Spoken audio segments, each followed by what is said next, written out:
دل کی تاریکی میں نور دین سے ہو روشنی، کامیاب و کامراں ہو ہر بشر کی زندگی، وحی حق کا نور بھر کے اپنے قلب و ذہن میں، آدمیت پائے فوز دنیاوی و اخروی۔ مسجد اسحاق میں آئیے سنیے درس قرآن و حدیث۔ محترم بھائیوں، بزرگوں اور عزیزوں، اللہ وحدہ لا شریک نے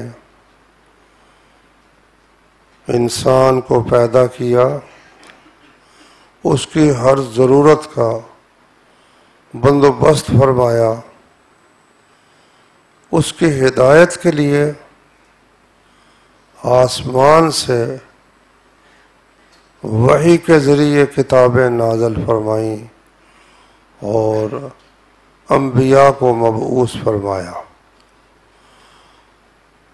اور ساتھ ہی حکم دیا اتبعوا ما انزل الیکم من ربکم ولا تتبعوا من دونہ اولیاء، جو کچھ تمہاری طرف تمہارے رب کی جانب سے نازل کیا گیا ہے اس کی پیروی کرو، اور اس کے علاوہ دوسرے اولیاء کی پیروی مت کرو۔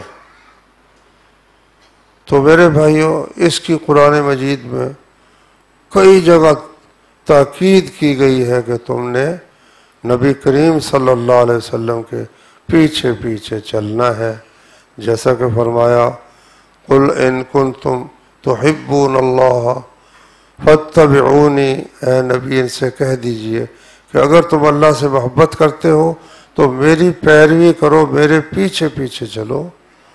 یحببکم اللہ ویغفر لکم ذنوبکم، اس کا نتیجہ یہ ہوگا کہ اللہ تم سے محبت کرے گا اور تمہارے گناہ معاف کر دے گا، اور اللہ غفور الرحیم ہے۔ تو پیروی بھی نبی کریم صلی اللہ علیہ وسلم کی، جو کچھ وہ کرتے ہیں وہ کرنا، اور جو کچھ کہتے ہیں اس کی تعمیل کرنا، اسے اطاعت کہتے ہیں۔ قل اطیعوا اللہ والرسول، کہہ دیجئے اللہ کا حکم مانو اور رسول کا حکم مانو۔ فَإِن تَوَلَّوْا، اگر وہ منہ موڑتے ہیں اللہ کی اطاعت سے، نبی کی اطاعت سے، فَإِنَّ اللَّهَ لَا يُحِبُّ الْكَافِرِينَ، اللہ تعالیٰ پھر کافروں سے محبت نہیں کرتا۔ مطلب کیا نکلا کہ جو شخص اللہ اور اس کی اطاعت سے منہ موڑتا ہے در حقیقت وہ مسلمان نہیں ہے بلکہ کافر ہے، اور کافروں سے اللہ تعالیٰ محبت نہیں کرتا۔ اسی طرح اللہ تعالیٰ نے فرمایا یا ایھا الذین آمنوا لا تقدموا بین یدی اللہ ورسولہ، اے لوگو جو ایمان لائے ہو، اللہ سے اور اس کے رسول سے آگے مت بڑھو، پیچھے پیچھے چلنا ہے، جو کچھ وہ کہتے ہیں وہ کرنا ہے، اور کسی بھی شخص کی بات جو ہے وہ اللہ اور اس کے رسول کے اگر خلاف ہے تو اس کو تسلیم نہیں کرنا، کیونکہ آسمان سے جو چیز اتری ہے وحی الہی وہ یا قرآن مجید ہے یا رسول اللہ صلی اللہ علیہ وسلم کی سنت اور حدیث ہے۔ میرے بھائیوں، ہر کام کرتے وقت دو باتیں اپنے ذہن میں رکھیں، اگر وہ دونوں سوالوں کے جواب آپ کے پاس موجود ہیں، درست موجود ہیں، تو آپ کامیاب ہیں، اور اگر ان سوالوں کا جواب درست آپ کے پاس موجود نہیں ہے تو پھر آپ ناکام ہیں۔ وہ دو سوال یہ ہیں کہ اے بندے، تو جو یہ کام کر رہا ہے کیوں کر رہا ہے، کس لیے کر رہا ہے، اور دوسرا سوال یہ ہے کہ تو جو یہ کام کر رہا ہے تو کس طرح کر رہا ہے، کس طریقے پر کر رہا ہے۔ پہلے سوال کا جواب اگر یہ ہے کہ میں یہ کام جو کر رہا ہوں صرف اپنے رب تعالیٰ کو راضی کرنے کے لیے کر رہا ہوں، تو ایک سوال کا جواب ٹھیک ہو گیا، درست ہو گیا۔ قل ان صلاتی ونسکی ومحیای ومماتی للہ رب العالمین، کہہ دے اے میرے حبیب کہ میری نماز اور میری قربانی اور میری زندگی اور میری موت اللہ رب العالمین کے لیے ہے، لا شریک لہ، اس کا کوئی شریک نہیں، وبذالک امرت، اسی کا مجھے حکم دیا گیا ہے، وانا اول المسلمین، اور سب سے پہلے میں اللہ کا فرما بردار بندہ ہوں، وہ جو کچھ کہے گا میں کروں گا۔ تو یہ ہے بھائی، اپنے ہر عمل کے وقت دیکھ لو کہ اس میں کسی دوسرے کی کوئی آمیزش یا ملاوٹ تو نہیں، کسی اور کو دکھانے کے لیے، کسی اور کو خوش کرنے کے لیے بندہ عبادت کرے، نہیں، اس کا ہر عمل صرف اور صرف اللہ کے لیے ہونا چاہیے، اور قیامت کے دن قبول بھی وہی ہوگا جو صرف اللہ تعالیٰ کے لیے ہو۔ دوسرا سوال جو ہے کہ بندے تو کس طریقے پر کام کرتا ہے، اس کا جواب یہ ہے کہ میں حضرت محمد صلی اللہ علیہ وسلم کے بتائے ہوئے طریقے پر عمل کرتا ہوں۔ آپ نے زندگی میں پیش آنے والی ہر مشکل کا حل بیان فرما دیا ہے، ہر عبادت کا طریقہ اللہ تعالیٰ نے بیان فرما دیا ہے، اس لیے جو کچھ اللہ اور اس کے رسول نے جس طریقے پر کرنے کا حکم دیا ہے یا کر کے دکھایا ہے، اس طریقے کے مطابق اگر ہمارا عمل ہے تو وہ درست ہے۔ اس کی مثال ایسے ہے کہ جو سکہ چلتا ہے کسی ملک میں، اس ملک کی حکومت کی مہر اگر اس سکے پر لگی ہوئی ہے تو وہ قبول ہوتا ہے، اور اگر جعل سازی کے ساتھ کوئی سکہ بنایا جائے تو پھر وہ قبول نہیں ہوتا۔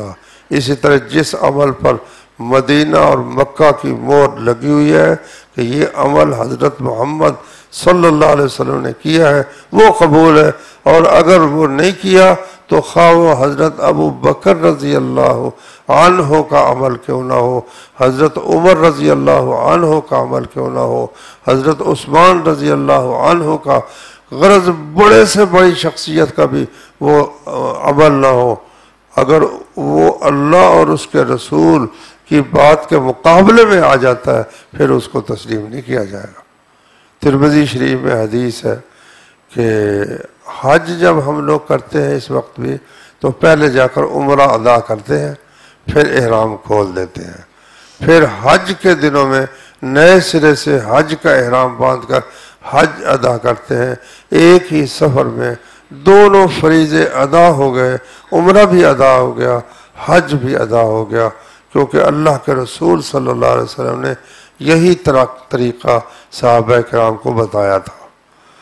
اب حضرت عمر رضی اللہ عنہ کا خیال یہ تھا کہ بھئی یہ کٹھے ہی لوگ عمرہ اور حج کر کے چلے جاتے ہیں، دوسرے دنوں میں یہ حرم کے اندر وہ رونق نہیں ہوتی، اس لیے انہوں نے حکم دیا بھئی صرف حج کیا کرو، عمرہ ادا نہ کیا کرو ایک سفر میں، اس کو حج تمتع کہتے ہیں۔ تمتع سے حضرت عمر رضی اللہ عنہ نے لوگوں کو روک دیا، تو حضرت عبداللہ بن عمر ان کے بیٹے، انہوں نے احرام باندھا، اور انہوں نے احرام باندھتے وقت کہا لبیک بحج و عمرۃ، یا اللہ میں حج اور عمرہ دونوں کام کرنے کے لیے حاضر ہوں، میرا یہ احرام دونوں کاموں کے لیے ہے۔ تو اس پر پھر لوگوں نے ان سے پوچھا کہ آپ یہ کیا کر رہے ہیں، آپ کے والد صاحب امیر المومنین ہیں اور آپ ان کی خلاف ورزی کر رہے ہیں، انہوں نے حکم دیا ہے کہ ایک سفر میں حج عمرہ ادا نہ کیا جائے، اور آپ اکٹھا ایک سفر میں حج عمرہ دونوں ادا کر رہے ہیں۔ انہوں نے کیا خوبصورت جواب دیا، کہنے لگے یہ بتاؤ کہ اگر ایک طرف اللہ اور اس کے رسول صلی اللہ علیہ وسلم کا حکم ہو اور ایک طرف میرے والد صاحب کا حکم ہو، امر ابی یتبع ام امر رسول اللہ صلی اللہ علیہ وسلم، تو پھر کس کے حکم پر چلا جائے گا؟ کیا میرے والد صاحب کے حکم پر چلا جائے گا یا رسول اللہ صلی اللہ علیہ وسلم کے حکم پر چلا جائے گا؟ تو بھائیو اس چیز کو جب آدمی مد نظر رکھتا ہے تو تمام فرقے ختم ہو جاتے ہیں۔ فرقے اس لیے ہیں کہ قرآن کی آیت آ جائے یا حدیث آ جائے، میرے بزرگ نے یا میرے امام نے تو یوں کہا ہے، اس لیے وہ تو قرآن کا مطلب، حدیث کا مطلب ہم سے زیادہ سمجھتے تھے، اس لیے بے شک ان کا عمل قرآن حدیث کے خلاف ہے، لیکن ہم تو امام کی بات پر ہی عمل کریں گے۔ میرے بھائیوں، یہ گمراہی ہے، بہت بڑی گمراہی ہے کہ جب سورج طلوع ہو جائے اس کے بعد کوئی چراغ جلا کے بیٹھ جانا کہ جی میں روشنی حاصل کر رہا ہوں۔ چراغ بیچارے کی بساط کیا ہے، اس کی حیثیت کیا ہے کہ سورج طلوع ہونے کے بعد پھر اس کو جلا کر آدمی بیٹھ جائے؟ یہ تو عقل سے جو خالی شخص ہے وہی یہ کام کرے گا۔ تو زندگی کے ہر مرحلے کے لیے اللہ کے رسول صلی اللہ علیہ وسلم کی رہنمائی موجود ہے، لیکن تقریباً لوگوں نے ہر کام میں ہی اللہ کے نبی کی مخالفت کے راستے نکال لیے ہیں۔ ان میں سے ایک چیز یہ بھی ہے کہ اللہ اور اس کے رسول صلی اللہ علیہ وسلم نے تاکید فرمائی کہ اپنے دل کو ہر قسم کے گناہوں سے پاک صاف کرو، پاک صاف رکھو۔ قد افلح من تزکا وذکر اسم ربہ فصلی، وہ شخص یقیناً کامیاب ہو گیا جس نے تزکا، پاکیزگی حاصل کر لی، تزکیہ نفس کر لیا، اپنے آپ کو جو غلط عادتیں ہیں، حرص ہے، بخل ہے، کنجوسی ہے، اسی طرح بزدلی ہے، جھوٹ ہے، دھوکہ ہے، غرض ہر قسم کے گناہ سے جس نے اپنے آپ کو پاک کر لیا وہ کامیاب ہو گیا۔ اچھا، اب کچھ لوگوں نے اس کے لیے اللہ نے طریقہ کیا بیان کیا؟ وَذَكَرَ اسْمَ رَبِّهِ فَصَلَّى، رب تعالیٰ کا ذکر کیا، نمازیں پڑھیں۔ تو یہ ہے طریقہ نفس کو پاک کرنے کا کہ سب سے پہلے فرائض ادا کرے، ان کی پابندی کرے، اس کے ساتھ نوافل بھی ادا کرے، فرض نمازیں بھی، اس کے ساتھ کچھ نفل نمازیں، فرض روزے، کچھ نفل روزے، اسی طرح زکوٰۃ فرض بھی ادا کرے اور نفل بھی خرچ کرے۔ یہ ہے جو طریقہ رسول اللہ صلی اللہ علیہ وسلم نے بتایا۔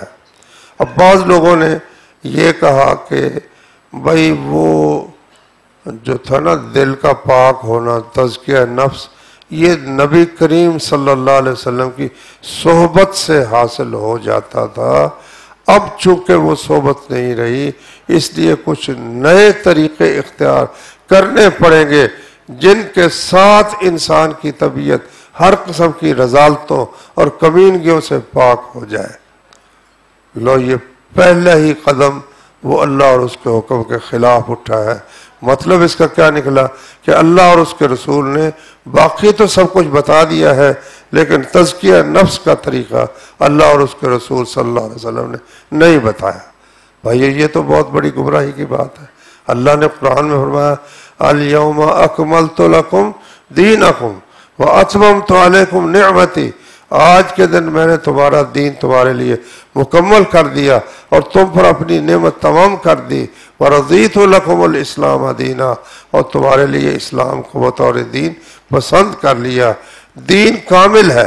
حضرت امام مالک رحمۃ اللہ علیہ نے فرمایا جو شخص دین میں کوئی نئی چیز نکالتا ہے در حقیقت وہ یہ کہتا ہے کہ حضرت محمد صلی اللہ علیہ وسلم دین کو ناقص چھوڑ گئے ہیں، وہ کمی اب میں پوری کرتا ہوں۔ یہ تو بہت بری بات ہے اور بہت بڑی تہمت ہے اللہ اور اس کے رسول صلی اللہ علیہ وسلم پر، بہت بڑا بہتان ہے۔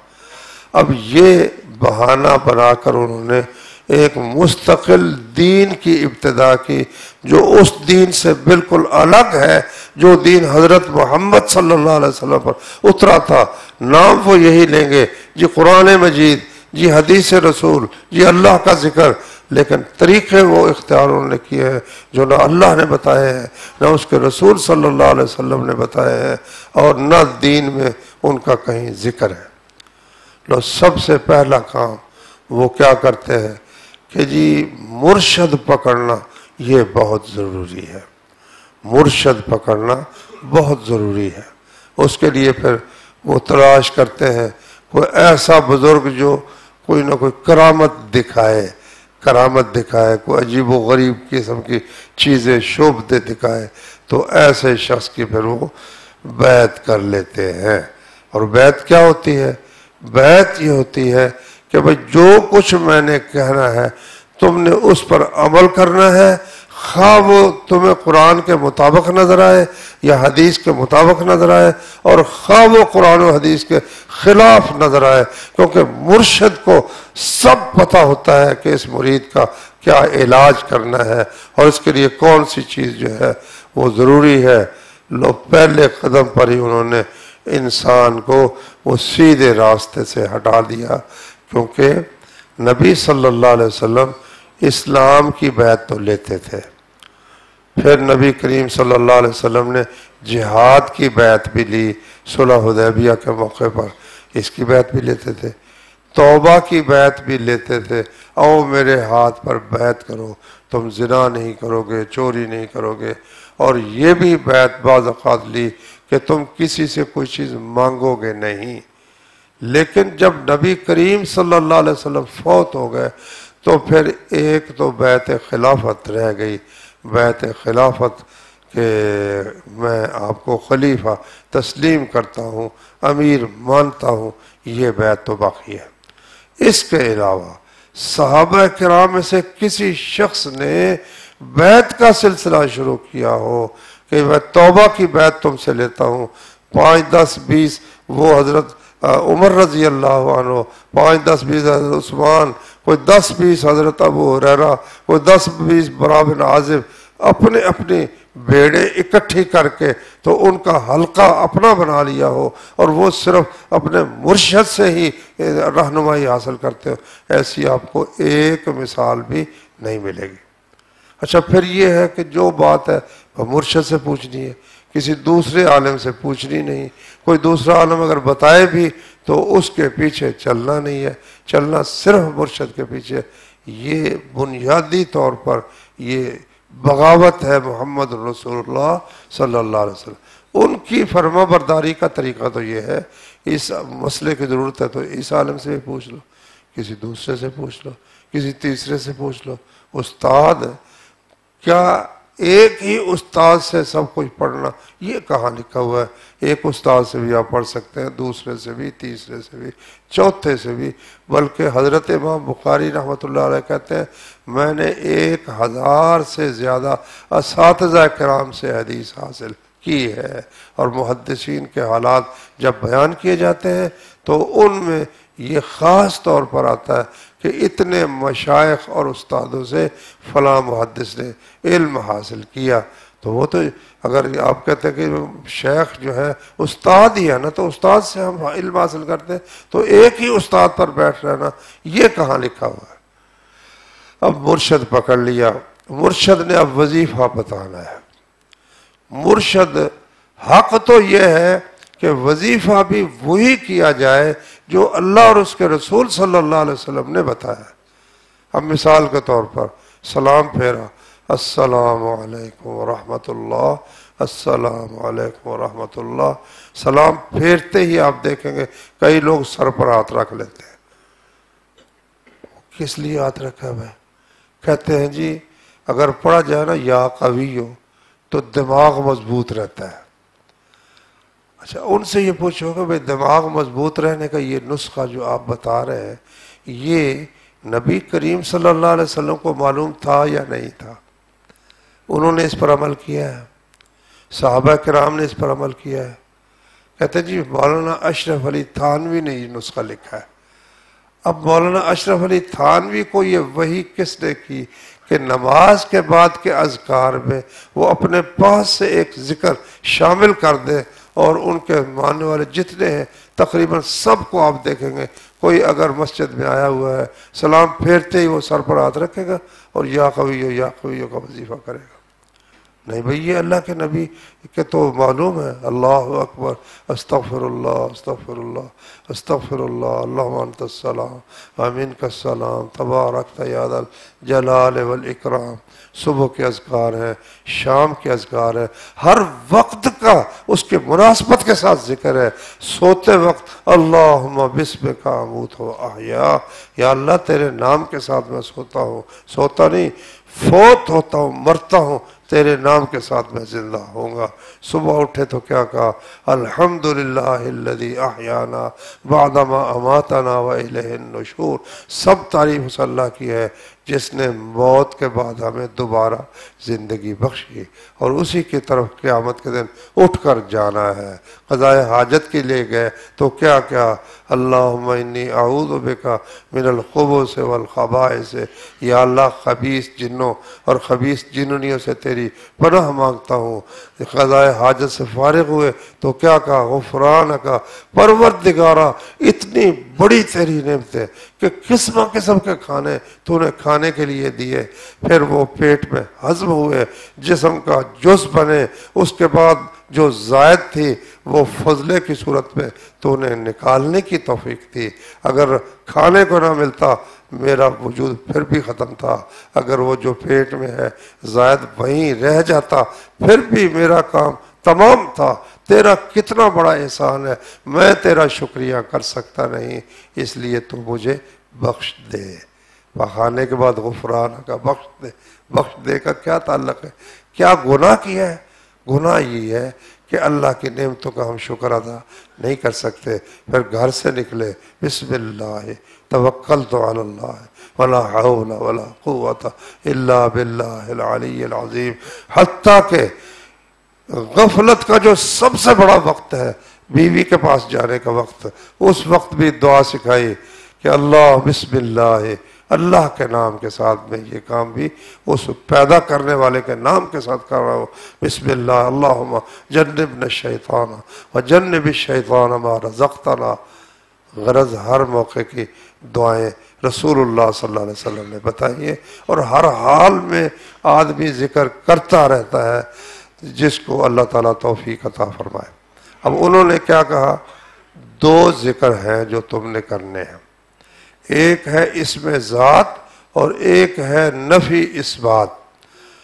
اسم ذات کیا ہے؟ وہ کہتے ہیں اللہ، اور اس کا پھر خاص طریقہ ہے کہ اس طرح کہنا ہے جس طرح کنویں میں کوئی اینٹ پھینکی جائے تو آواز نکلتی ہے اللہ. یہ تم نے وظیفہ کرنا ہے. اب 24 گھنٹے اس طرح کرنا ہے کہ ایک سانس اندر جاتے وقت بھی لفظ اللہ نکلے اور باہر نکلتے وقت بھی لفظ اللہ نکلے.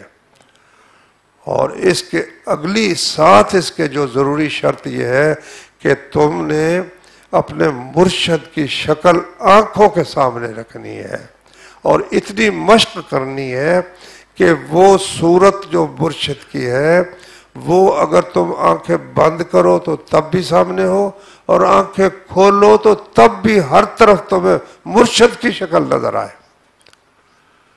اب غور کرو، یہ دو کام اکٹھے ہو گئے. ایک تو وظیفہ ہے لفظ اللہ کا، وہ کہا ہے نا، بلے بہو نے بھی کہا ہے الف اللہ چمبے دی بوٹی مرشد من میرے وچ لائی ہو، نفی اس بات دا پانی ملیا ہر جگہ ہر جائی ہو، اندر بوٹی مشک مچایا جہاں پھلن پر آئی ہو، جیوے مرشد کامل باہو جس اے بوٹی لائی ہو. یہ سارے جتنے بزرگ تھے یہ باہو اور بلے شاہ اور فلانا ان کے مرشد ان کو لفظ اللہ پڑھنے کے لیے دیتے تھے اور ساتھ یعنی وہ اپنی صورت کا نقش پکانے کی تعلیم دیتے تھے. اچھا آپ کہیں گے بھئی یہ کوئی پرانے لوگوں کی بات ہے. نہیں، اب بھی اس حلقے کا سارے جتنے حضرات ہیں صوفی حضرات ان کا یہی عمل ہے. دیوبندی حضرات نسبتاً توحید کے قریب سمجھے جاتے ہیں. ان میں مولانا امداد اللہ مکی ایک بزرگ گزرے ہیں، تو امداد اللہ مکی کے شاگرد تھے مولانا رشید احمد گنگوہی، مولانا اشرف علی تھانوی، انہوں نے تصوف پر کتابیں بھی لکھی، التکشف فی مہمات التصوف، اور اسی طرح مولانا قاسم نانوتوی، یہ سارا جو دارالعلوم دیوبند کے لوگ ہیں یہ سب مولانا امداد اللہ مکی کے شاگرد تھے۔ اور مولانا امداد اللہ مکی وحدت الوجود کے قائل تھے۔ وحدت الوجود کا مطلب یہ ہے کہ ہر چیز ہے ہی اللہ تعالیٰ، تو وہ یہ بھی ایک مراقبہ کرواتے ہیں کہ ہم ہیں ہی نہیں، دنیا میں سب اللہ ہی اللہ ہے، اللہ تعالیٰ ہی ہے۔ اچھا، تو مولانا اشرف علی تھانوی نے ایک کتاب لکھی ہے، اس کا نام ہے ارواح ثلاثہ۔ اس میں وہ لکھتے ہیں کہ مولانا رشید احمد گنگوہی کے حالات میں وہ لکھتے ہیں کہ ایک دن حضرت کو جوش ہوا تو کہنے لگے کہو تو کہہ دوں۔ لوگوں نے کہا جی فرمائیے۔ پھر کہو تو کہہ دوں۔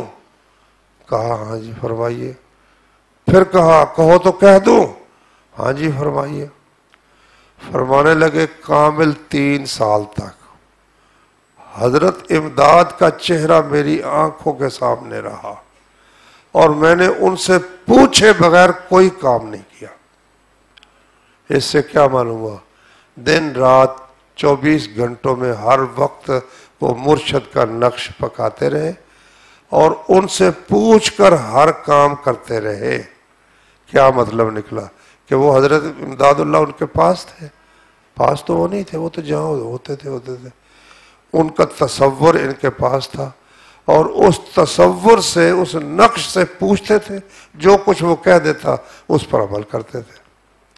اب آپ دیکھیں، ایک طرف اللہ کے نبی صلی اللہ علیہ وسلم ہر موقع کے لیے اس کے مناسب دعا اور ذکر بتاتے ہیں، اور ایک یہ ہے کہ 24 گھنٹے کے لیے جاگتے ہوئے سوتے ہوئے لفظ اللہ اللہ اللہ اللہ اللہ اللہ بڑے عجیب طریقے سے پڑھتے ہیں، اور بعض اوقات ہو کہتے ہیں۔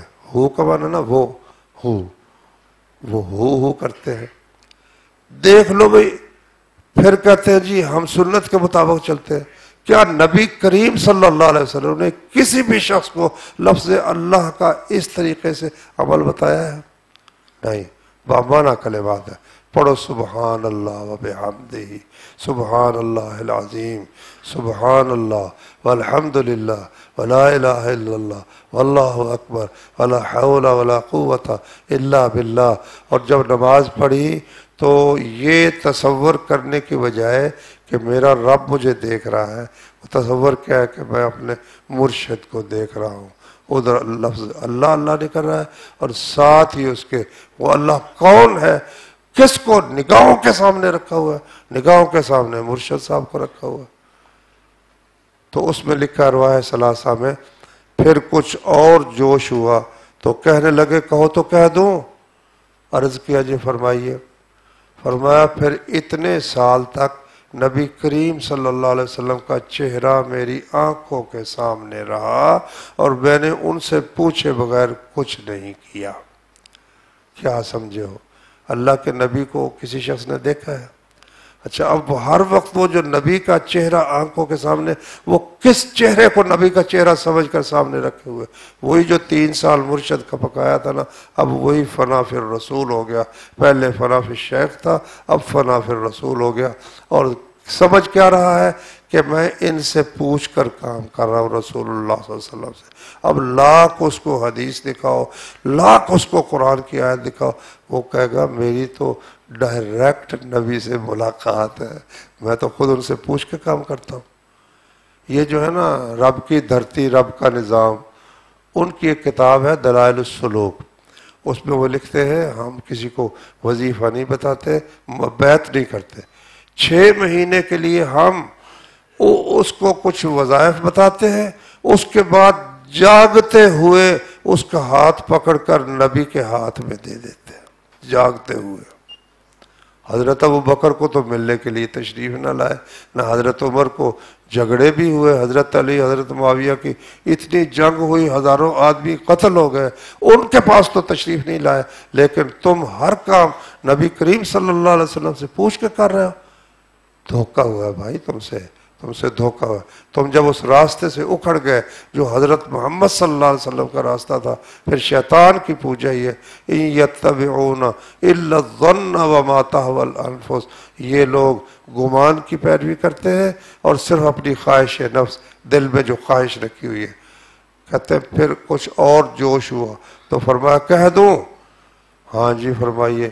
پھر بڑی مشکل سے کہا کہ جی پھر احسان کی منزل رہی. احسان یہ ہے نا کہ اللہ کی عبادت اس طرح کرو گویا کہ آنکھوں کے سامنے ہے. تو اب وہی نقشہ جو مرشد کا تھا پہلے رسول کا بنا، اب یوں سمجھو کہ پھر اللہ تعالیٰ سامنے آ گیا. یہ تو بھائی بالکل الگ راستہ ہے، خلاف ہے پیغمبر.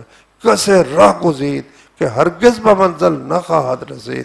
پیغمبر کے خلاف کوئی راستہ اختیار کرے گا تو وہ منزل مقصود پر کسی صورت پہنچ سکتا ہی نہیں ہے.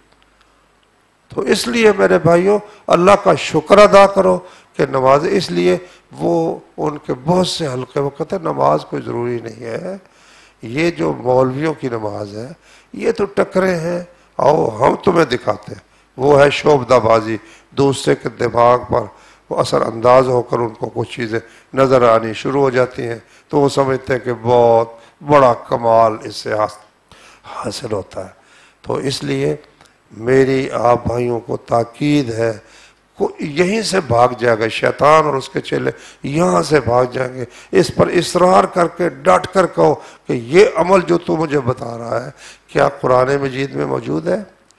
کیا نبی کریم صلی اللہ علیہ وسلم نے بتایا ہے؟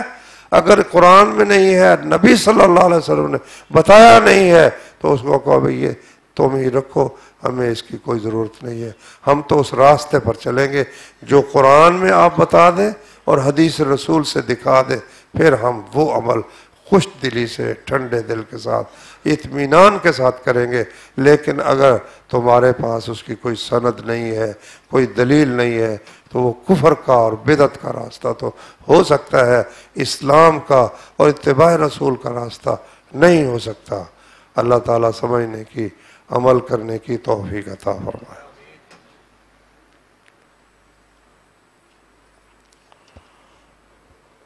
جن لوگ قرآن مجید میں آتا ہے جن لوگوں پر انعام کیا، اس سے کیا مراد ہے؟ اللہ کے ولیوں کو نہ خوف ہوگا نہ ڈر. قرآن پاک میں آتا ہے صدیق، شہداء، صالحین کا ذکر ہے. اس سے کیا مراد ہے؟ اللہ اکبر. ولی در حقیقت نہ لوگوں نے کوئی ایک عجیب و غریب قسم کے شخص کو سمجھ لیا ہے. حقیقت میں ہر مسلمان اللہ کا ولی ہے، کیونکہ دو ہی درجے ہیں، یا تو کوئی کسی کا دوست ہے یا وہ اس کا دشمن ہے. آپ اپنے متعلق سوچیں کہ کیا ہم اس صف میں ہیں جو اللہ سے دوستی رکھتے ہیں یا ہم اس صف میں ہیں جو اللہ سے دشمنی رکھتے ہیں؟ کیوں بھائی، دوستی رکھتے ہو کہ دشمنی؟ تو پھر اللہ کے دوست ہو کہ اللہ کے دشمن؟ دوست. موٹی سی بات. اور کسی کو کہے یار تو اللہ کا ولی ہے، کہ نہیں نہیں نہیں نہیں میں نہیں ولی، میں تو گنہگار ہوں. اچھا ولی گنہگار نہیں ہوتے؟ گنہگار تو نبی کریم صلی اللہ علیہ وسلم نے فرمایا کل بنی آدم خطاء، آدم کی ہر بیٹا ہی خطا کار ہے، لیکن خطا کاروں میں سے بہترین وہ لوگ ہیں جو توبہ کرنے والے ہیں. تو اس لیے ہر مسلمان ہی اللہ کا ولی ہے. اللہ ولی الذین آمنوا، مومن اللہ کے ولی، اللہ مومنوں کا ولی ہے. واللہ ولی الذین آمنوا. باقی یہ جو چار ہیں کہ انعم اللہ علیہم من النبیین، نبی تو آپ جانتے ہی ہیں، والصدیقین، جنہوں نے بہت زیادہ نبی کی تصدیق کی، ہر بات کی تصدیق کی، وہ صدیق ہے. اور صدیق کی تعریف قرآن میں اللہ نے جو فرمائی والذین آمنوا باللہ ورسولہ اولئک هم الصدیقون والشہداء عند ربہم. سورہ حدید میں فرمایا جن لوگوں نے اللہ اور اس کے رسول پر جو لوگ ایمان لائے یہ لوگ شہداء بھی ہیں، صدیق بھی یہی لوگ ہیں. تو کوئی الگ نہیں ہے. مسلمانوں کے اندر ہی جو گناہ سے بچتے ہیں، ہو جائے تو اللہ سے معافی مانگتے ہیں، کفر شرک سے اجتناب کرتے ہیں، وہ سب اللہ کے ولی ہیں. ایک شخص ہوا میں اڑتا ہوا نظر آتا ہے، پانی پر چلتا ہوا نظر آتا ہے، الٹی کلا بازی لگاتا ہے، لیکن اگر وہ اللہ اور اس کے رسول کے طریقے سے ہٹا ہوا ہے تو وہ شیطان کا ولی ہے، اللہ کا ولی کسی صورت میں نہیں ہو سکتا۔ اعتکاف میں بیٹھ کر کن کاموں سے پرہیز کرنا ضروری ہے؟ اعتکاف میں بیٹھ کر جن کاموں سے اعتکاف کے بغیر پرہیز کرنا ضروری ہے ان سب سے پرہیز کرنا بھی ضروری ہے۔ آگے پیچھے بھی گپے مارنا منع ہے تو اعتکاف میں بھی گپے مارنا، فضول باتیں کرنا منع ہے، جھوٹ بولنا آگے پیچھے بھی منع ہے تو اعتکاف میں بھی منع ہے۔ خصوصاً یہ ہے پابندی مسجد سے نکلنا منع ہے، بغیر کسی ضروری چیز کے کہ کھانا کھانے کے لیے کوئی انتظام نہیں تو جا کر کھا ہے، یا قضاء حاجت کے لیے انتظام نہیں تو وہ قضاء حاجت کر کے آ جائے۔ اگر وہ مسجد سے نکل گیا بغیر کسی وجہ کے تو اعتکاف اس کا باطل ہو گیا، ختم ہو گیا۔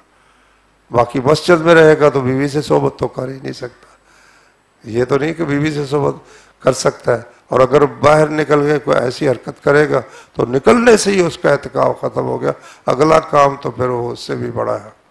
تو بس وہ جو کام نہیں ویسے بھی نہیں کرنے چاہیے وہ یہاں بھی، اور مسجد میں خرید و فروخت منع ہے تو خرید و فروخت یہ ویسے اعتکاف میں بھی منع، آگے پیچھے بھی منع، مسجد میں بھی منع، گم شدہ چیز کا اعلان مسجد میں منع، اعتکاف میں بھی منع ہے۔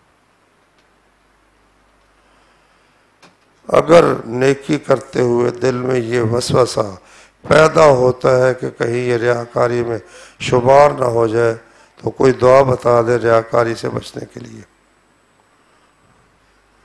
دیکھو بھئی یہ شیطان کا داؤ ہے، جب نماز پڑھنے لگتا ہے تو وہ دل میں کرتا ہے کہ تو ریاکاری کے لیے کر رہا ہے، لوگ دیکھ رہے ہیں۔ بالکل نماز نہیں چھوڑنی چاہیے، اس کو کہا میں نہیں ریاکاری کے لیے کر رہا، تیری مہربانی تو جان چھوڑ دے، اور وہ کام جو کر رہا ہے اسے کرتے رہنا چاہیے۔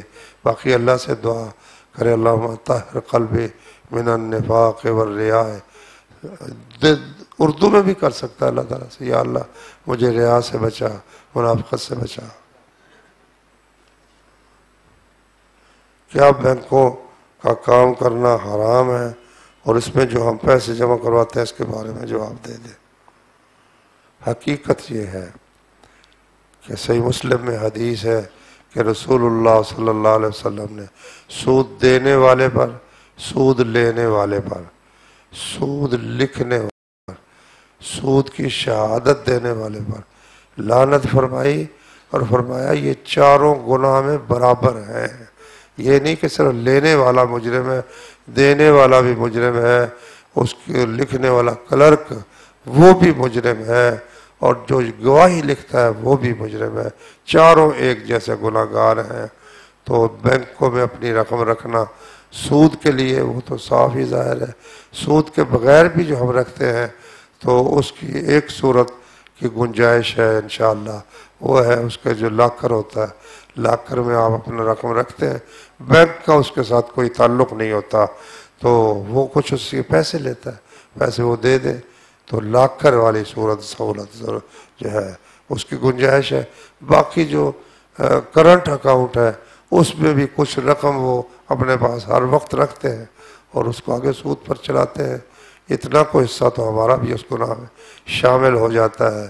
لیکن ہر بندہ اپنے حالات کو دیکھ لے کہ وہ کیا، اگر اس کی مجبوری ہے تو الگ بات ہے، ورنہ رکھنے سے بھی اجتناب کرنا چاہیے۔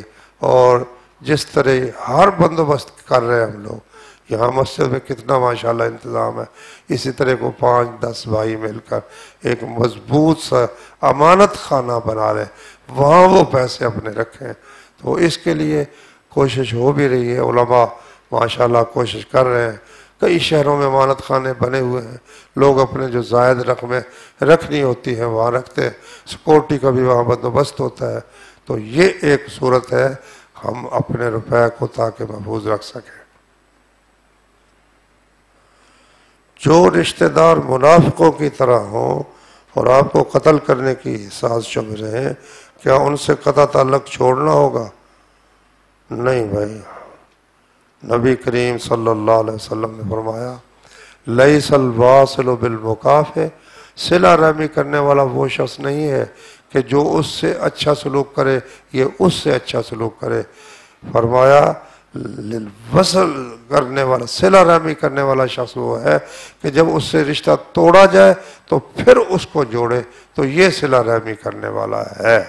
تو اللہ تعالیٰ نے فرمایا کہ ادفع باللتی ہی احسن، جو بہترین طریقہ ہے اس کے ساتھ ایسے لوگوں کا جواب دو۔ فَإِذَا الَّذِي بَيْنَكَ وَبَيْنَهُ عَدَاوَةٌ كَأَنَّهُ وَلِيٌّ حَمِيمٌ، تو نتیجہ یہ نکلے گا کہ تمہارے اور جس شخص کے درمیان دشمنی ہے اس طرح ہو جائے گا جیسے بڑا خالص دوست ہے، وہ دلی دوست تمہارا بن جائے گا۔ اور اگر وہ قتل کی سازش کرتا ہے تو تم اس کو ڈبونے کی سازش شروع کر دو، تو پھر تو کبھی ہو نہیں سکتا کہ تمہارا تعلق درست ہو جائے۔ انجیکشن لگوا سکتے ہیں روزے کی حالت میں، بھائی بچنا ہی چاہیے، بچنا ہی چاہیے۔ البتہ سعودی علماء کا فتویٰ یہ ہے کہ جو دوائی ٹیکہ ہے، مثلا غذائی نہیں ہے، گلوکوز کی بوتل اگر لگ رہی پھر تو ٹوٹ نہیں ہے، تھوڑا بہت 1 cc 2 cc جلد کے اندر لگ گیا تو اس سے روزہ وہ کہتے ہیں نہیں ٹوٹتا، لیکن سمجھ تو یہی آتی ہے کہ اس سے بھی پرہیز کرنا چاہیے۔ جب اللہ تعالیٰ نے بیماری میں اجازت دے دی ہے کہ بیمار ہو، تم یہ بھی نہیں کہا کہ بہت زبردست بیمار ہو، جس طرح کی بھی بیماری ہے آپ انجیکشن لگوا لیں اور روزہ بعد میں دوبارہ رکھ لیں، یا پھر تھوڑا انتظار کر کے مغرب کے بعد انجیکشن لگوا لیں۔ سجدہ سہو، سجدہ سہو کے متعلق سلام پھیرنے سے پہلے آپ 2 سجدے کر لیں یا سلام پھیرنے کے بعد، دونوں طرح انشاءاللہ درست ہے، جس میں سہولت ہو وہ آپ کر سکتے ہیں۔ فجر کی اذان ہوتے وقت روزہ رکھ سکتا ہے، کھا پی سکتا ہے یا نہیں؟ نبی کریم صلی اللہ علیہ وسلم نے فرمایا جو شخص اذان سنے اور برتن اس کے ہاتھ میں ہو، کھانا شروع کر چکا ہو، تو اپنی خواہش اس سے پوری کر لے۔ اس سے معلوم اگر کھا رہا ہے تو اذان کے درمیان اس کو مکمل کرتا ہے تو اس کی گنجائش ہے، لیکن اگر اذان کے ساتھ کھانا شروع کرتا ہے یہ جائز نہیں ہے، پھر اسے اذان سننے کے بعد کھانا شروع کرنا جائز نہیں ہے۔ میں ایک فیکٹری میں کام کرتا ہوں، وہاں پراویڈنٹ فنڈ جمع ہوتا ہے، آخر میں وہ دے دیا جاتا ہے، اس پر زکوٰۃ ہے کہ نہیں؟ نہیں بھی، وہ ہمیں ملا ہی نہیں ہے۔ جب تک ملا نہیں اس پر زکوٰۃ کیسے ہو سکتی ہے؟ وہ تو ان کے پاس ہے، اس لیے جب ملے گا اس وقت زکوٰۃ اس میں سے دی جائے گی۔ وہ بھی جو اپنے پیسے ہیں وہ آپ لے سکتے ہیں، اوپر جو سود دے رہے ہیں وہ آپ نہ لیں۔ پلاٹ خرید کر 2 یا 3 سال بعد بیچ دیتا ہوں، زکوٰۃ کیسے دینا ہے؟ پلاٹ جو اپنے مکان کے لیے خریدے اس پر زکوٰۃ نہیں ہے، اپنے فیکٹری کے لیے خریدے اس پر زکوٰۃ نہیں، دکان کے لیے خریدے زکوٰۃ نہیں ہے۔ اگر تجارت کے طور پر زمین خریدتا اور بیچتا ہے اس پر ہر سال کی زکوٰۃ ہے، تو اس کو ہر سال اس کی قیمت کا اندازہ کر کے زکوٰۃ دینی چاہیے۔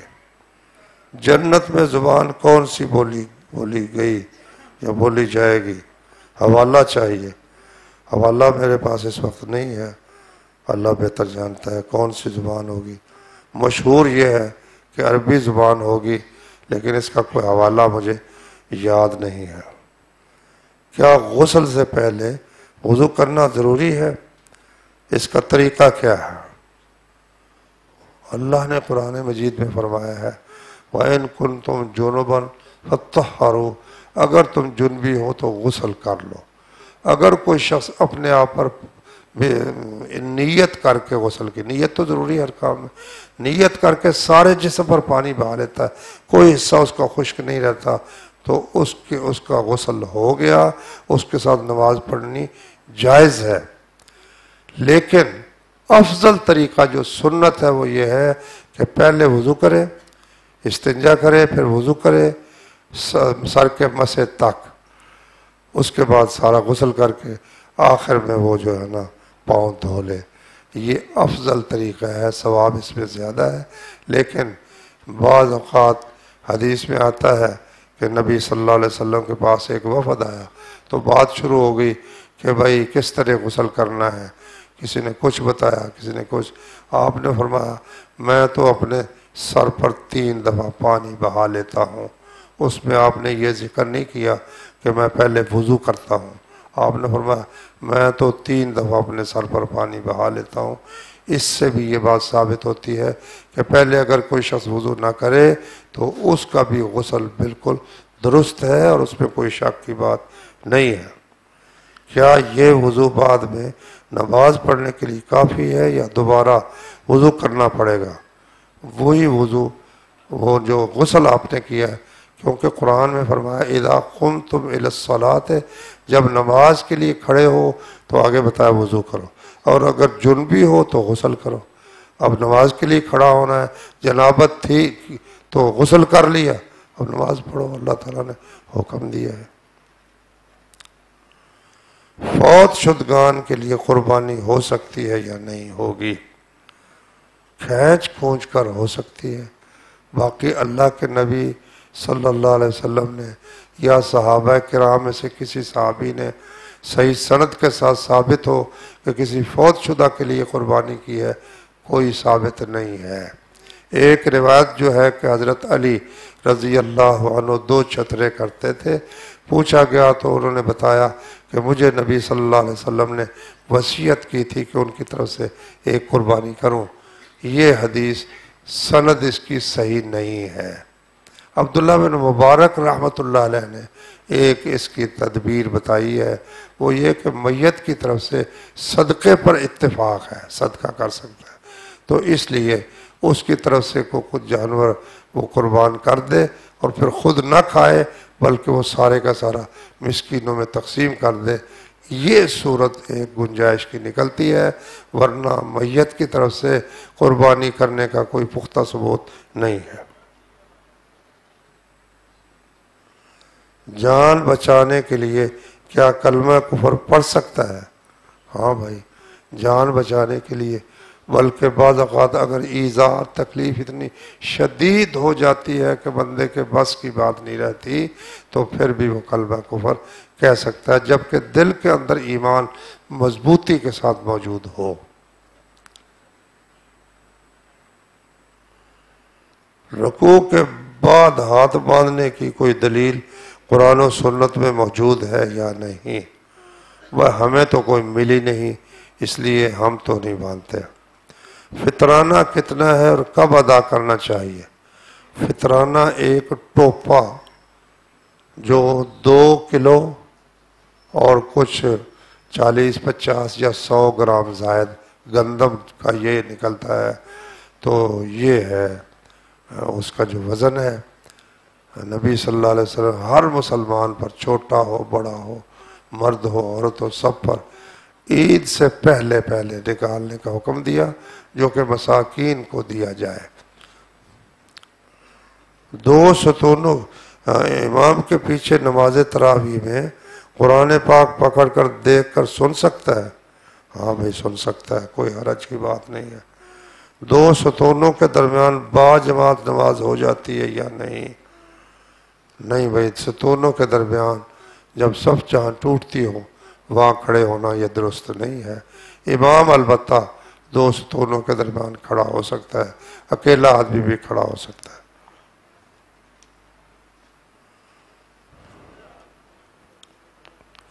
گروی مکان کا کیا حکم ہے؟ گروی کا مطلب یہ ہوتا ہے کہ آپ نے جسے ادھار دیا ہے وہ آپ کی رقم ہضم نہ کر جائے، واپس نہ کرے تو کیا کرو گے؟ اس کی کوئی چیز بطور ضمانت اپنے پاس رکھ لو کہ اگر تم نے پیسے نہ دیے تو میں تمہاری یہ چیز بیچ کر اپنے پیسے پورے کر لوں گا. اس کو گروی کہتے ہیں. تو اس میں 2 چیزوں کی نبی صلی اللہ علیہ وسلم نے اجازت دی ہے. ایک دودھ پینے والا دودھ والا جانور، ایک گھوڑا یا گدھا یا اونٹ جو سواری جس پر کی جاتی ہے، فرمایا چونکہ اس کو چارہ ڈالا جاتا ہے. مثلا میں نے کسی شخص کو 1,00,000 روپیہ قرض دیا، وہ اپنی بھینس میرے پاس چھوڑ گیا، اب میں اس کو پٹھے ڈالتا ہوں تو اس کا دودھ بھی پی سکتا ہوں، اور گھوڑا ہے تو اس کو پٹھے ڈالتا ہوں، اس پر سواری کر سکتا ہوں. اس کے علاوہ اور اگر کوئی گروی رکھتا ہے تو وہ بطور ضمانت ہے، لیکن اس سے اگر فائدہ آپ اٹھاتے ہیں تو پھر اس کا مارکیٹ میں جو قیمت ہے وہ اس ادھار میں سے آپ کو کاٹنی پڑے گی. مثلا مکان آپ نے گروی رکھا، کرایہ اس کا ماہانہ 20,000 کرایہ والا مکان ہے، اور آپ جناب اس میں رہ رہے ہیں، تو یہ 20,000 آپ سود کھا رہے ہیں، حرام کھا رہے ہیں. آپ کو چاہیے اگر خود رکھے رہیں تو ماہانہ 20,000 کاٹیں، یا اگر آپ نے کرایہ پر چڑھایا ہے تو اتنا کرایہ جو ہے وہ اس پہ سے وضع کرتے جائیں، پھر ٹھیک ہے، ورنہ یہ حرام ہے اور سود ہے. بعض لوگ قربانی کے جانور کو وضو کراتے ہیں. بھائی ہم تو قربانی کے جانور کو غسل کرواتے ہیں، وضو تو کوئی نہیں کرواتے، غسل تو کرواتے ہیں، لیکن وضو والی بات جو ہے نا یہ یہاں نہیں چلتی.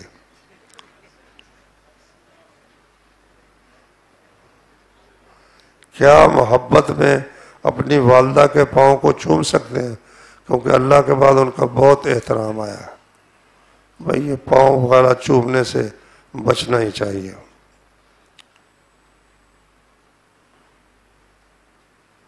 والدین کے احترام میں ہم کیا یہ تصور کر سکتے ہیں کہ اللہ نے اپنے بعد اپنا روح والدین میں تبدیل کر دیا ہے؟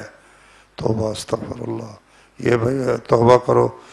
اللہ تعالیٰ لیسا کمثلہ شیء، اللہ کی مثل کوئی شے ہے ہی نہیں، وہ کسی روپ میں آ سکتا ہی نہیں، اس کا روپ کو اختیار کر سکتا ہی نہیں ہے.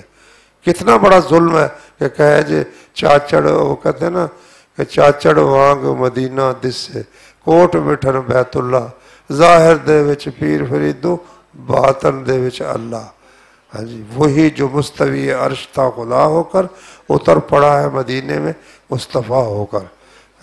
جب ہم یہ نہیں کر سکتے کہ اللہ تعالیٰ نبی کی شکل میں آیا ہے تو ماں باپ کی شکل میں آئیے.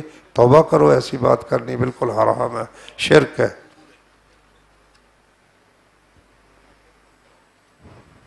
شرک اور بدعت میں فرق بتایا.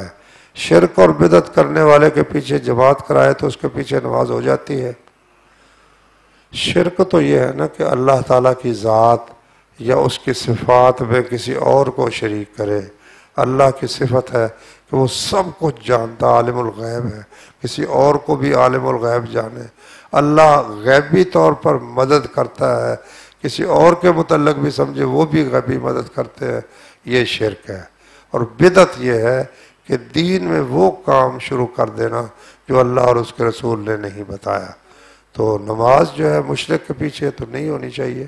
بدعت اگر کوئی کرتا ہے تو بہرحال گناہ گار ہے، مسلمان ہے لیکن گناہ گار ہے، اس کے پیچھے نماز پڑھی جا سکتی ہے. بیعت جہاد کے بارے میں وضاحت کر دیں. بیعت جہاد اب بھی اس کی گنجائش تو ہے نا کہ کوئی جو امیر ہے وہ ساتھیوں سے جہاد کی بیعت لے، گنجائش اس کی نکلتی ہے. لو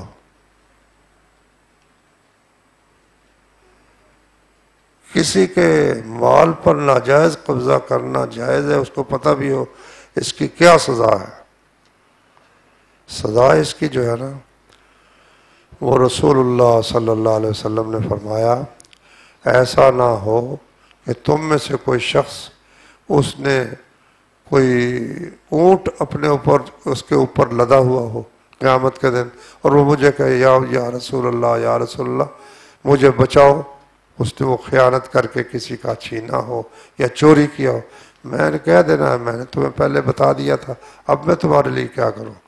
اسی طرح کسی کے اوپر کپڑے لدے ہوئے ہوں یا کسی کے اوپر کوئی سونا چاندی لدا ہوا ہو تو اسی طرح فرمایا کہ وہ جو سونا چاندی خزانہ کر کے رکھتے ہیں اللہ کا حق ادا نہیں کرتے، وہ سونا چاندی گرم کر کے تپا کر ان کو داغ دیے جائیں گے. تو زمین اگر کسی نے قبضہ کیا ہوا تو زمین اس کے اوپر ساتوں زمینیں لا دی جائیں گی. تو یہ بہت بڑی مشکل بننے والی بات ہے. چلو، اگر والدہ اولاد کا سارا مال لینا چاہتی ہے، بیٹے کو بے دخل کرنا چاہتی ہے، جبکہ والدہ کے پاس اس مال کو سنبھالنے کی اہلیت بھی نہیں اور والدہ بے مریض ہے اور بد دعا کی دھمکی بھی دیتی ہے، تو اب کیا کریں؟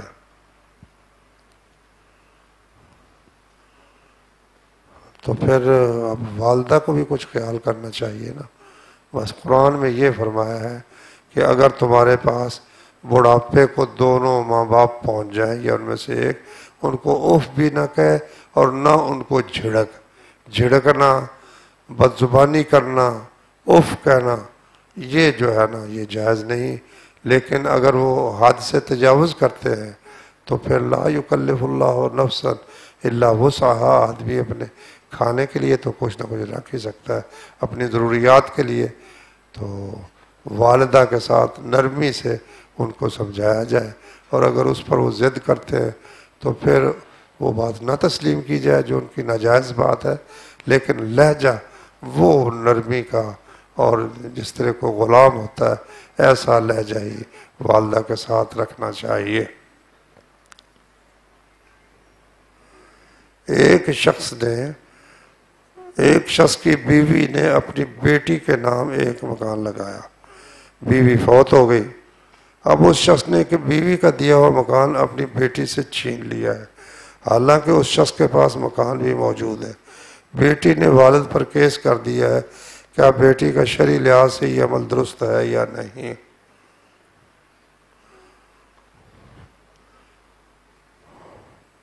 اس آدمی نے جب اپنی بیوی کے نام مکان لگایا، اب اس کے بعد دیکھنا یہ ہوگا کہ اس بیوی کی اور اولاد بھی ہے یا نہیں. اگر اس کی اور اولاد نہیں ہے تو پھر بیوی نے بیٹی کے نام جو مکان لگایا ہے اس سے لینا جائز نہیں ہے، اس سے لینا جائز نہیں ہے. تو وہ بیٹی کہہ سکتی ہے کہ میری والدہ نے مجھے دیا ہے، میرا حق ہے. لیکن اگر اس کی اور اولاد بھی اس فوت ہونے والی بیوی کی تھی تو اس پر لازم تھا کہ ساری اولاد کو برابر دیتی.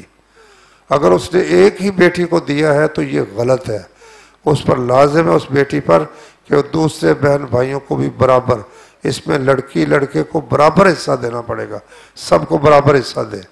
اور اگر اس صورت میں پھر والد کوئی دخل دے سکتا ہے، بیٹی کو سمجھائے کہ بیٹی یہ دوسرے تیرے بہن بھائیوں کا بھی حق ہے، ان کو بھی دینا چاہیے. اور اگر اکیلی ہے تو پھر وہ اکیلی لے سکتی ہے. میرے نانا جی 2 بھائی اور 1 بہن تھی. انگریز دور میں بہن کو حصہ نہیں دیا گیا، وراثت دونوں بھائیوں میں تقسیم ہوئی. اب اس جائیداد سے میری والدہ کو بھی حصہ ملا ہے. اب شریعت میں ہمارے لیے کیا حکم ہے؟ حکم یہ ہے اللہ کا شکر ادا کرو، والدہ کا حصہ مل گیا ہے تو الحمدللہ کہو. میرے پیارے دادا جان نے اپنی پراپرٹی جائیداد اپنے 4 بیٹوں کے نام زندگی میں ہی کر دی تھی، لیکن اپنی 5 بیٹیوں کی شادی کر کے ان کے نام کچھ بھی نہیں کیا. اب دادا جان فوت ہو گئے، اب بیٹے مکمل مالک بنے ہوئے، بیٹیاں رو رہی ہیں. اس کے بارے میں اللہ کا کیا حکم ہے؟ اللہ کا حکم تو یہی ہے کہ اگر بیٹے چاہتے ہیں کہ ان کا باپ آگ میں نہ جلے تو پھر بیٹیوں کو ان کا حصہ جو ہے، بیٹی کا 1 حصہ، بیٹے کے 2 حصے، اس طرح سے وہ اسے تقسیم کرے.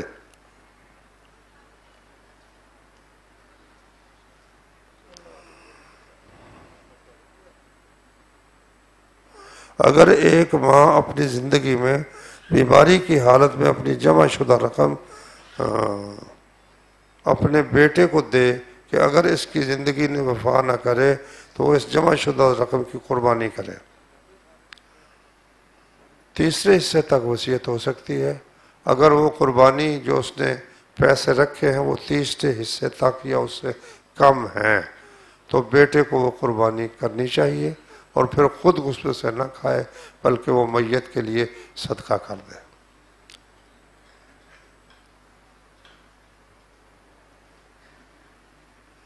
والد محترم وفات پا گئے، بینک میں رقم موجود تھی مگر لا علمی میں زکوٰۃ نہیں دے پائے، تو اب زکوٰۃ کس طرح دیں؟ کچھ علم نہیں، زکوٰۃ کتنے سال کی ہے؟ دیکھو بھائی، اگر تو انہوں نے وہ رکھی ہوئی ہے رقم، سود لیتے رہے، پھر تو مسئلہ بڑا ہی خطرناک ہے۔ لیکن اگر ویسے بینک میں رقم پڑی ہوئی ہے تو یہ پتہ لگ سکتا ہے، بینک کے حساب میں ہوتا ہے کہ فلاں موقع پر اتنے رقم جمع ہوئی فلاں، تو ان سالوں کی زکوٰۃ اس کے حساب سے اس کو دینی چاہیے۔ سبحانک اللہم۔ جی جی میرے گھر کے نزدیک دیوبند بریلوی لوگوں کی مسجدیں ہیں، تو ان میں نماز کرتا ہے، میں جو دن کا بتایا بغیر نہیں پڑھتا، تو کیا میں ان کے پیچھے نماز پڑھ سکتا ہوں؟ یہ میری نماز ہو سکتی ہے؟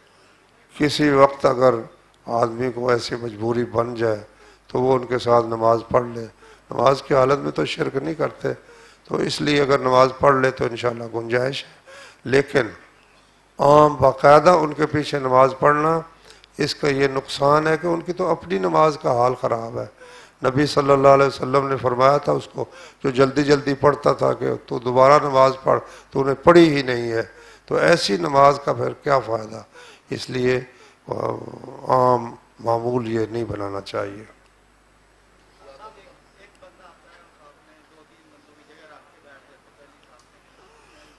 مکہ میں نے سنا ہے امام صاحب سے کہ بھائی جو لوگ رومال رکھ کر جگہ اپنی بنا لیتے ہیں، اپنے خیال میں وہ پہلی صف کا ثواب حاصل کرنا چاہتے ہیں، لیکن در حقیقت وہ گناہ حاصل کر رہے ہیں، کیونکہ جب آئے نہیں تو رومال قبضہ کر لے۔ یہ قبضہ گروپ لوگوں کا طریقہ ہے کہ وہ جہاں قبرستان میں بھی قبضہ کیا ہوا ہے، چار دیواری بنا کر صفوں پر بھی قبضہ کیا ہوا ہے، یہ ٹھیک نہیں ہے، ثواب کی بجائے اس سے گناہ ہوتا ہے۔